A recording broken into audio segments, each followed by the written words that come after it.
You can call me the narrator. Now, I'm a very simple man. I have very simple pleasures. And I guess you can consider this episode nil a way to get us introduced to the way we will do things here on this podcast. Now, here on this podcast, we will share with you stories from across the internet. Stories that may entice you, stories that may frighten you. But either way, shall we continue?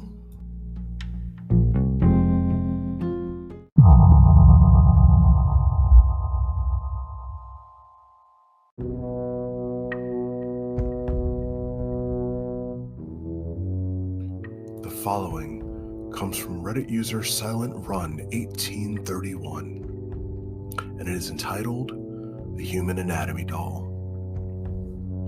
In our school, we've had a human anatomy doll that's kept in a glass box without a door. We call it Hannibal, and it's not allowed to be taken out. He says that when they still had face-to-face classes, his science teacher would use old posters and PowerPoints to teach the body's different systems. They once asked their teacher why they would not use Hannibal instead, to make the lesson more exciting and hands-on.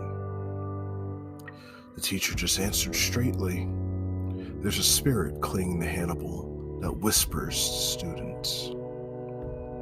Surprised and completely curious about it, Dexter's class convinced their teacher to tell them the story, and it goes as such. Almost a decade ago, Hannibal was often used as a teaching aid by many teachers. He said that though it did not have an inherent creepiness to it, the students loved being able to hold the plastic organs and pass them around in class. But then came the incident. One particular morning, as the lab technicians were setting up, they were horrified to see that Hannibal was covered in blood and small patches of skin of what appeared to be rats. Even the cabinet wherein Hannibal was kept was smeared in the foul stench of rodent blood. An investigation by the school determined the culprit to be a third-year high school student, a junior. When pressed for answers as to why he did it, he simply said, "Hannibal told me to get him some skin because he was feeling cold." The student was later taken out of the school by her parents. This should have been a one-off occurrence, but the following school year, the same incident happened with another student. This time, a large fur skin of what belonged to the student's pet rabbit was draped over Hannibal, and its blood was smeared over the doll's plastic intestines. The new culprit gave the same excuse of Hannibal whispering to him and even appearing in his dreams.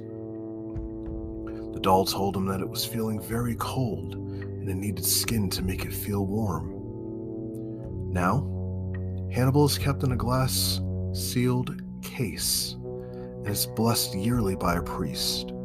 The school decided to keep the allegedly haunted doll, as it was still seen as an investment and an asset by the science laboratory. No incidents related to the doll have happened since, but I'll admit, sir, sometimes when I stare into Hannibal's glass box, only one thing comes into my mind. He looks like he's cold.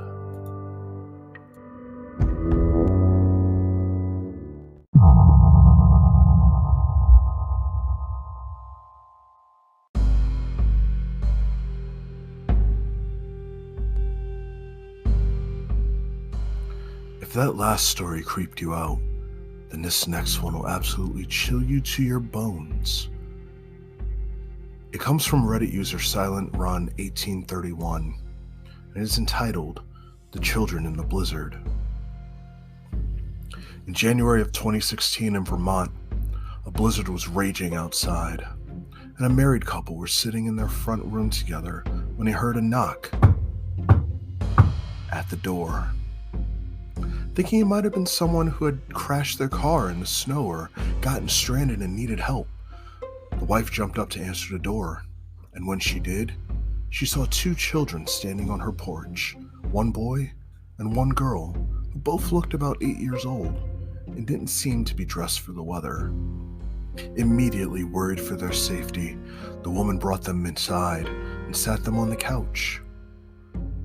Looking back on the event, the woman said it was around 2 o'clock in the morning at this point, so the only reasonable thought I had in my head was that they must have been in an accident or these kids got lost. And as much as my instincts told me not to bring them inside, I did it anyway. The first strange thing she noticed about the children was that her cats hissed at them as she brought them into the room. Ignoring the warning signs from her felines, the woman decided to ask and offer if the children wanted some hot chocolate to warm them up. They declined the offer, saying that their parents would be there soon. The woman found it strange that they seemed so sure that the parents were coming there, since they hadn't even asked to use the phone. The woman went to fetch the children their hot drinks anyway, and when she returned to hand the children their mugs, she finally saw that they both had black eyes. Before drinking any of their cocoa, both children suddenly asked if they could use the bathroom. Trying to keep calm, the woman pointed them in the direction of the bathroom. They passed her husband on the way, and once they had left the room, the husband's nose started to bleed. The power suddenly went out, and when the lights came back on, the children were in the front hallway of the house, staring at the door. The boy said, "Our parents are here." And when the couple looked out of their front window, they saw a long black car, almost like a limousine, parked out in front of their house with two men in black coats standing on the pavement. The children left through the front door, not seeming to care about the snow, and got into the car along with the two men in black.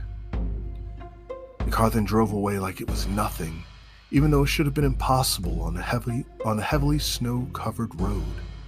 If that wasn't scary enough, a few months after this encounter, the couple's health started to deteriorate. The woman who emailed the story to the website Weekend Weird didn't go into the specifics, but she claimed that her husband had been diagnosed with a form of skin cancer and that she herself had been suffering from chronic headaches and nosebleeds. She's convinced that her failing health, along with her husband's, is a result of the black-eyed children she unwittingly let into their home. And let this be a lesson. If you come across any black-eyed children, stay very, very far away.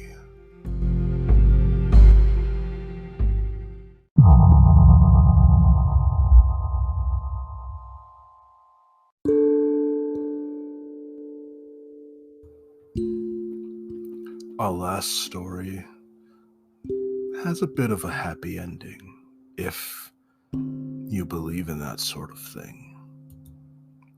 It comes from Reddit user Sean Mowens87 and is entitled A Christmas Deal. I never took much stock in religious or paranormal beliefs. I'd always considered myself a rational and logical man. Basically, I believed in what I could see, what was tangible and calculable. The truth is, though, that all goes out the window when you hear the word terminal. Once that word comes into play, what do you really have to lose? It's only a matter of time till your whole world is gone. So, what the hell? Why not see if there really is something out there willing to help us out in a true time of need? I found out there's only one more year left, ironically the day after New Year's. It only took me a week to realize that grieving the situation as I was doing would get me nowhere. I put myself back together the best I could, and I got the affairs in order. It was only when I began my journey to find an answer to what seemed an unanswerable problem. A journey that led me to a rather curious figure, whom I'll let you decide if they were a devil or an angel or maybe something in between. I started my journey, much as most of the world would assume. I studied the religions popular today like Christianity, Buddhism, paganism, shamanism. Hell, I even looked into these religions' more eccentric sects. My prayers to them went all unanswered, though I did find myself looking more and more into the occult practices. Once again, even after performing many of the profane rituals that promise a response, their gods also remain silent. I continue to search for one god, one devil, demon, angel, ghost, or any other deity that could help, or at least fucking answer me. I went down so many dark rabbit holes, and all I found was how depraved man could be. But as for their gods, whether they claim benevolence or malevolence, they all remained silent, as the grave that grew closer with each dead end I found. It wasn't until the beginning of December when I heard his name for the first time, the Travel Man. I learned of this man, funny enough, through social media. The headline read, "Never play the Travel Man game. It could cost you your life." This caught my attention and I clicked on the article, as one does. The game in principle is quite simple. Should you succeed in calling the Travel Man, he'll offer you a deal. The deal he first offers is meager, trivial even. However, each time you refuse the deal, he makes the next one more enticing.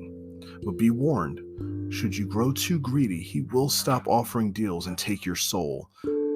I must warn you now that what I'm about to tell you is how to play the game. So play it at your own risk. And now that I've warned you, here's what the article said must be done upon to call the Travel Man. First, you need to have one candle, or a lantern would work as well.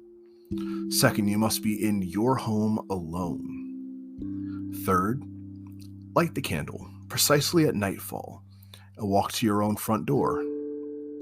4, knock on the door 3 times while reciting, Travel Man, come make me a deal." The 5th and final step is to repeat this ritual for 7 nights. On the 7th night, if you have successfully called the Travel Man, you'll see a well-dressed man standing on the other side of the door, and the game has begun. I was doubtful that this would turn out to be more than the other failed rituals I performed. I, however, made sure to follow each step to the letter, and much to my surprise, on the 7th night, there he stood. He was dressed in the most beautiful suit I had ever seen, clean cut, smelling of earth, but a confident smile stretched across his face. As I opened the door, he wordlessly opened his briefcase and offered me $20. I kindly refused, and he simply nodded, and he pulled out a silver pen and stated that it will never be lost and never run out of ink. I again refused politely. This went on for some time. The offerings each time became more elaborate and wondrous than the last.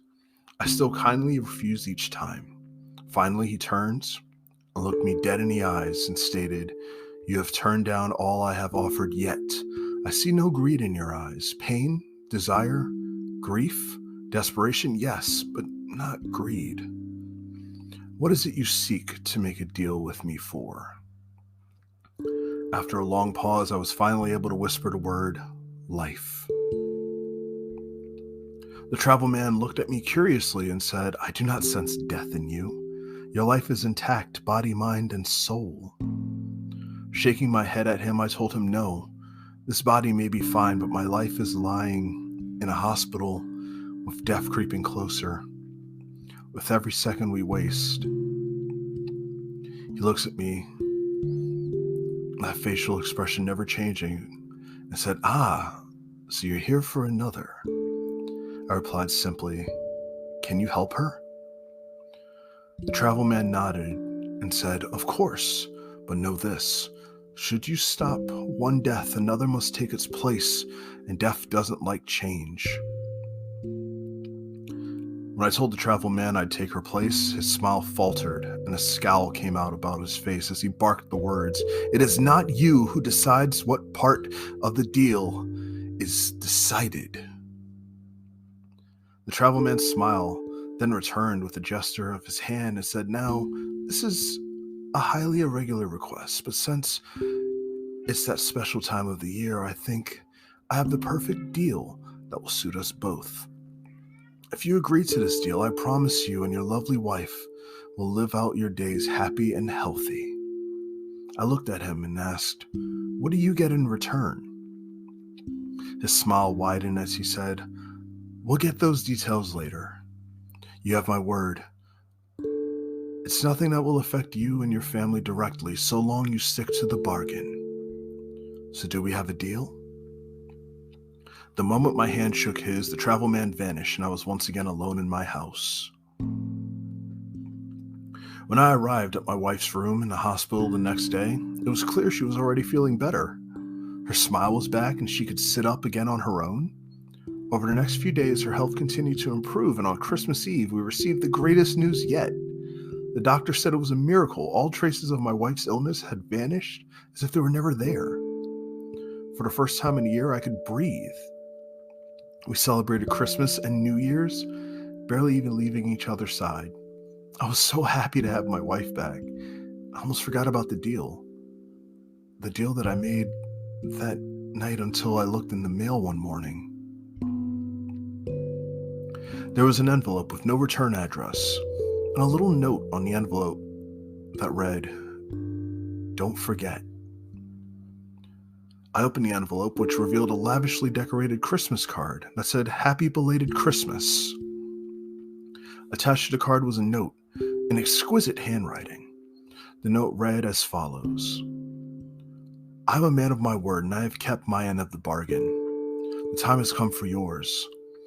As I have said before, death does not like change, and by saving your wife, we must change death's design. Death will do everything to correct the error. For each year your wife lives, one must take her place. That's just to keep death at bay. Then, there's my payment. I require a soul for each year. You keep yours. But do not worry, though.